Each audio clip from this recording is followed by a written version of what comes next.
Hello everyone. I'm going to walk you through in this video the way that our board has decided to set up D2L for our SHSM teachers and students. Other boards may be doing something different, but this is a nice, easy way to embed your OCTI SHSM content into your D2L course.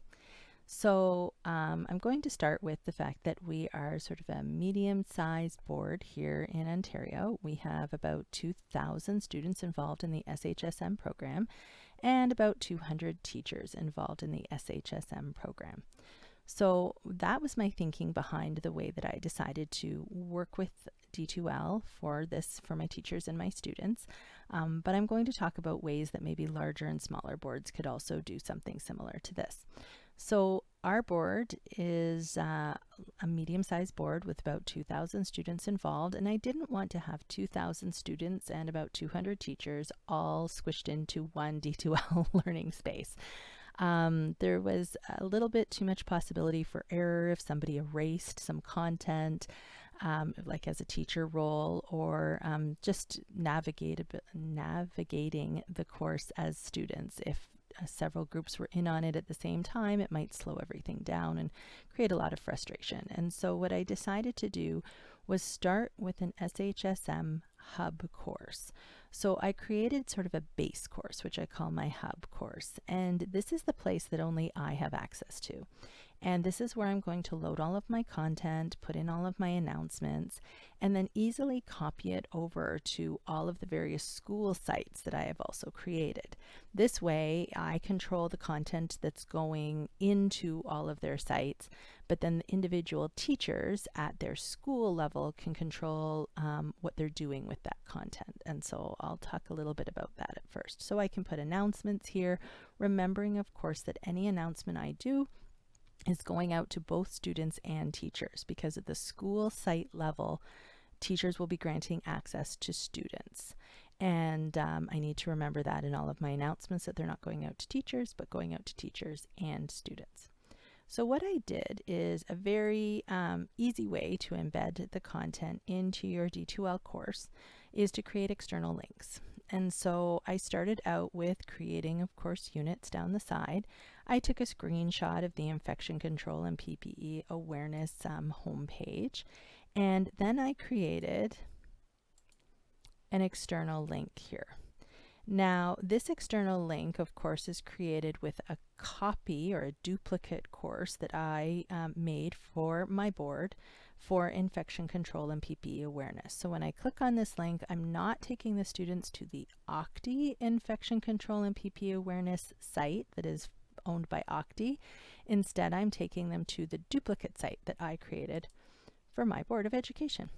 And so this is the duplicate site that I've created, and of course it's got all of the things that you can click on and move your way through.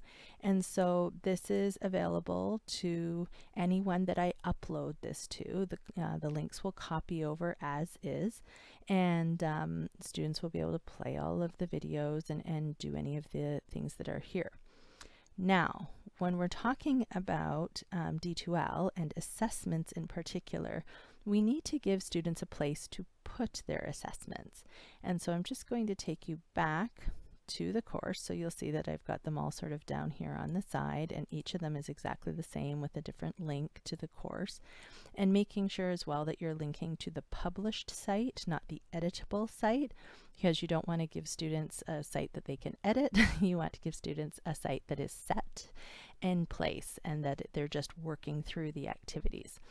The advantage of doing it this way is it's very sort of quick and easy to set up as a person at the board office who's disseminating all of this information out to everybody. I could also decide that I'm going to, as the special assignment teacher, take certain things out and put certain things in my duplicate site. But what I've decided to do is give the teachers the complete site as is. And now that they have the complete site as is, they can decide with their students if they just want to say, you know, I'd like you to work through all of the modules, but I'm not concerned about you doing this particular assessment, or I only want you to do this assessment or these two. And I think that's just a little bit easier than with everything going on, trying to make sure that my teachers all know how to edit Google Sites as well. And so we're not a Google board here.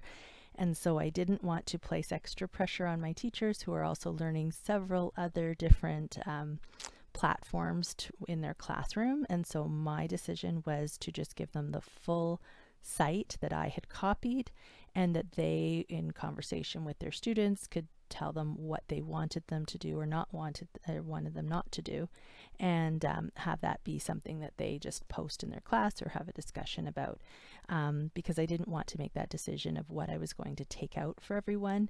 And I also didn't think that I wanted to put extra pressure on teachers to have to learn how to edit a Google site on top of all the other stuff they're learning. So if a teacher approaches me and wants to do their own editing, I'll be very happy to walk them through that. But I was trying to think of a very simple, straightforward way to deliver this to my teachers.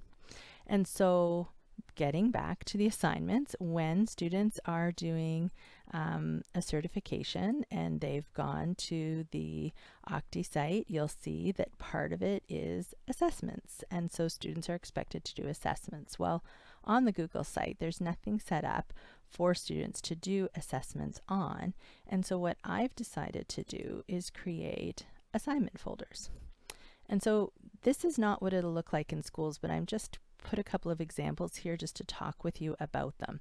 And so if, let's say, I was going to create, which I did, a D2L site for each individual school, I'm giving the teachers that are the lead teachers or maybe the major subject teachers, depending on what that school decides, teacher privileges on their school site. And I have created drop boxes for each of their SHSM programs. So here, for instance, I would have an arts and culture SHSM work submission folder. If there was a manufacturing program at that school, you'd see manufacturing. So then as students get into the course and they're working on things, they say, oh, I'm in the arts one, that's the one I click on for the Dropbox, or I'm in the manufacturing one, that's the one I click on. If, however, you've decided as a board to create D2L courses for each sector, you would have to name your Dropboxes after the school. So if I've created, let's say, a health and wellness D2L hub course, I might have 3 or 4 different schools involved in that. Well, I'd have to title my assignment folders by school so that my teachers involved wouldn't have to sift through one huge Dropbox to find their students' work. So a student would do the work, say, oh, I belong to Johnston Secondary School, click on that, put their work in that folder. And so those are a couple of different ways you can set up your assignment folders. But what I'm going to do is take you now to a school site, so you can sort of see what it would look like at the school level. So here at the school level, my teachers at this secondary school will have access to this site. They will have teacher privileges, which means that they can edit whatever they like. They can copy content from the course to their own D2L course if they prefer to do it that way. And I'm leaving that open for the teachers to decide. If you're running a manufacturing program at a school and most of those manufacturing students are in one or more of your classes, you may just decide to copy the content over from this course to your class and have the students do it all within your class instead of sending them to a separate D2L course. But if you run another type of program, like let's say nonprofit, you might not have a lot of those students in one particular class or any particular class really. And so this might be more useful for you to load students into the course. And so teachers would add students to the course and students would have full access to it. They'd be able to click on all the different content items, and then they would have drop boxes that they could put their assessments in. Especially with our remote learners too, this is incredibly important because many of our students are not in our live classes and they still need access to all of these resources and a place to put their work. So in this school's D2L course, I have loaded the exact same content that you see in the base course that I've created. And this, of course, students and teachers would have access to. So teachers could copy this over to their class that they're running in school, or they could just load students into this and have students work right out of this space. And again, they go here, they click on the link, they're seeing the exact same thing that you were looking at in the base hub course, all of the different components. But here's where the difference is. On the school D2L sites, I have decided that I'm going to separate it out by sector or program. And so arts and culture students know that this is where they go to put in their assessments. Hospitality and tourism students put their assessments here. Health and wellness, put it here. These are the 3 different SHSM programs at this particular school. And so because I've divided it up by school, I now have to subdivide my assignment area by program. That way, my arts and culture, hospitality and tourism, health and wellness teachers do not have to sift through one big folder of student work.